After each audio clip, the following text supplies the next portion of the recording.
আসসালামু আলাইকুম। আশা করি যে যেখানে আছেন সবাই ভালো আছেন। আর ভিভো আমাদের মাঝে তাদের লোয়ার বাজেটের দুর্দান্ত একটি গেমিং ফোন নিয়ে আসতে যাচ্ছে। আর এই ফোনটি হলো ভিভো Y30s। আজকের ভিডিওতে আমরা ভিভো Y30s এই ফোনটি নিয়ে ফুল ডিটেলস আলোচনা করব। এই ফোনটি আমাদের কি কি স্পেসিফিকেশন প্রোভাইড করবে, এই ফোনটির দাম বাংলাদেশ এবং ইন্ডিয়ায় কত হবে এবং এই ফোনটি বাংলাদেশ এবং ইন্ডিয়ায় কবে লঞ্চ হবে। আর ভিডিও শেষে আলোচনা করব এই ফোনটি আপনাকে কতটা ভ্যালু ফর মানি প্রোভাইড করবে। সো তাই আপনাকে বলবো সম্পূর্ণ ভিডিওটি কন্টিনিউ করার জন্য, কেননা সম্পূর্ণ ভিডিওটি আপনি দেখলে আপনিই বুঝতে পারবেন এই ফোনটি আপনার জন্য কতটা বেটার হবে বা এই ফোনটি আপনার জন্য আদৌ নেওয়া ঠিক হবে কি না। আর মূল ভিডিওতে যাবার আগে আপনাকে বলবো, আপনি যদি আমাদের চ্যানেলটি প্রথমবার ভিজিট করে থাকেন তাহলে প্লিজ আমাদের চ্যানেলটি সাবস্ক্রাইব করে পাশে থাকা বেল আইকনটি প্রেস করে রাখবেন। আর অলরেডি সাবস্ক্রাইব করে থাকলে তাহলে thank you so much. At first আমরা এই ফোনটির লুক এবং ডিজাইন নিয়ে আলোচনা করব। এই ফোনটির সামনে পিছনে দেওয়া হবে গোরিলা গ্লাস 3 এর প্রোটেকশন এবং এই ফোনটির ব্যাকে থাকবে ট্রিপল ক্যামেরা সেটআপ এবং এই ফোনটির ফ্রন্টে থাকবে একটি single pencil cutting selfie camera এবং এই ফোনটির নিচের দিকে থাকবে ইউএসবি টাইপ সি এবং স্পিকার এবং থাকবে 3.5 মিলিমিটারের একটি হেডফোন জ্যাক। তো এই ফোনটির লুক এবং ডিজাইন লোয়ার বাজেটের গেমিং ফোন হিসেবে আমার কাছে ঠিকঠাকই লেগেছে। আর এই ফোনটিতে যেহেতু সামনে পিছনে গরিলা গ্লাসের প্রোটেকশন দেওয়া হয়েছে, তাই এই ফোনটি হাতে নিলে আপনি দুর্দান্ত একটি প্রিমিয়াম ফিল পেয়ে যাবেন লোয়ার বাজেটের ফোন হলেও। এবারে আসা যাক এই ফোনটির ডিসপ্লে সেকশনে। এই ফোনটিতে ডিসপ্লে হিসেবে থাকবে 6.51 ইঞ্চি মাপের একটি HD plus IPS LCD display, যার রিফ্রেশ রেটটা হবে 90 হার্টজ। তো আমার কাছে মনে হচ্ছে এখানে একটু ড্রব্যাক, কারণ এখানে যদি একটি full HD plus display provide করতো তাহলে এই ফোনটির ডিসপ্লে সেকশন আরও বেটার হতো। আমার মনে হয় ভিভো এখানে কস্ট কাটিংয়ের জন্য ফুল এইচডি প্লাস ডিসপ্লের পরিবর্তে এইচডি প্লাস ডিসপ্লে প্রোভাইড করছে। এবারে আসা যাক এই ফোনটির মূল হাইলাইটেড সেকশন, এই ফোনটির প্রসেসর সেকশনে। এই ফোনটিতে প্রসেসর হিসাবে থাকবে মিডিয়াটেকের হেলিও G95 প্রসেসর। এই প্রসেসরটি লোয়ার বাজেটের মিডিয়াটেকের দুর্দান্ত একটি গেমিং প্রসেসর।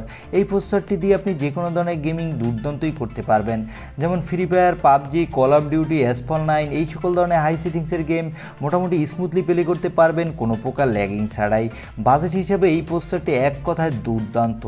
এই প্রসেসরটি দিয়ে আপনি যে কোনো ধরনের মাল্টিটাস্কিং ও দুর্দান্ত পারফরমেন্স পেয়ে যাবেন। এবারে আলোচনা করব এই ফোনটির আরেকটি হাইলাইটেড সেকশন, এই ফোনটির ক্যামেরা সেকশন নিয়ে। এই ফোনটির ব্যাক সাইডে থাকছে ট্রিপল ক্যামেরা সেটআপ, যার প্রাইমারি লেন্স থাকবে 64 মেগাপিক্সেলের, সাথে থাকবে একটি 8 মেগাপিক্সেলের আল্ট্রা ওয়াইড অ্যাঙ্গেল লেন্স, তারপরে সর্বশেষ থাকবে একটি 2 মেগাপিক্সেলের ডেপথ সেন্সর। আমি বলবো এই ফোনটির ক্যামেরা সেকশন বাজেট হিসাবে ঠিকঠাকই আছে। এবারে আলোচনা করব এই ফোনটির ফ্রন্ট ক্যামেরা নিয়ে। এই ফোনটিতে সেলফি ক্যামেরা হিসেবে থাকবে একটি সিঙ্গেল পেন্সিল কাটিং 8 মেগাপিক্সেলের সেলফি ক্যামেরা। তবে আমার কাছে মনে হচ্ছে এখানে যদি একটি অ্যাটলিস্ট 16 মেগাপিক্সেলের সেলফি ক্যামেরা প্রোভাইড করতো তাহলে এই ফোনটির সেলফি ক্যামেরা সেকশন আরও দুর্দান্ত হতো। তাহলে এই ফোনটির সেলফি ক্যামেরা দিয়ে আপনি মোটামুটি ভালো মানেরই সেলফি তুলতে পারবেন। তবে আমার মনে হচ্ছে এখানেও কস্ট কাটিংয়ের জন্য ভিভো এখানে 8 মেগাপিক্সেলের একটি সেলফি ক্যামেরা প্রোভাইড করছে আমাদের। এবারে আসা যাক এই ফোনটির ব্যাটারি সেকশনে। এই ফোনটিতে ব্যাটারি হিসাবে থাকবে 5000 mAh-এর একটি ব্যাটারি এবং এই ব্যাটারিটি চার্জ করার জন্য থাকবে একটি 18 ওয়াটের ফাস্ট চার্জার, যে চার্জারটি দিয়ে আপনি আপনার ব্যাটারিটি মোটামুটি দ্রুত চার্জ করে ফেলতে পারবেন। তবে এখানে অ্যাটলিস্ট 30 ওয়াটের একটি চার্জার দেওয়া উচিত বলে আমার কাছে মনে হয়েছে, কেননা 18 ওয়াটের চার্জার দিয়ে আপনার ফোনটি চার্জ করতে মিনিমাম 2 ঘন্টার মতো সময় লাগবে। এই ফোনটিতে অপারেটিং সিস্টেম হিসেবে থাকবে অ্যান্ড্রয়েড 11, সাথে থাকবে ভিভোর নিজস্ব ইউআই। এই দুটির মিলিত কম্বিনেশনে আপনি এই ফোনটির ইউআইতে মোটামুটি ভালোই ফাস্ট পারফরমেন্স পেয়ে যাবেন বলে আশা করা যাচ্ছে। আর এই ফোনটির 4টি র্যাম ভেরিয়েন্টে মার্কেটে পাওয়া যাবে। এর বেস ভেরিয়েন্টটি হবে 464 জিবি এবং টপ ভেরিয়েন্টটি হবে 6128 জিবি। এই ফোনটিতে সিকিউরিটি হিসেবে থাকবে সাইড মাউন্টেড ফিঙ্গারপ্রিন্ট সেন্সর। এই সেন্সরটি বাজেট অনুযায়ী মোটামুটি ভালোই ফাস্ট হতে যাচ্ছে। এবারে আলোচনা করব এই ফোনটির দাম বাংলাদেশ এবং ইন্ডিয়ায় কত হতে পারে। এই ফোনটির দাম হবে ইন্ডিয়াতে 8 থেকে 9000 রুপির মধ্যে। সেক্ষেত্রে বাংলাদেশে যখন এই ফোনটি ভিভো অফিসিয়ালি নিয়ে আসবে এই ফোনটির বাংলাদেশের দাম হবে 13 থেকে 14,000 টাকা।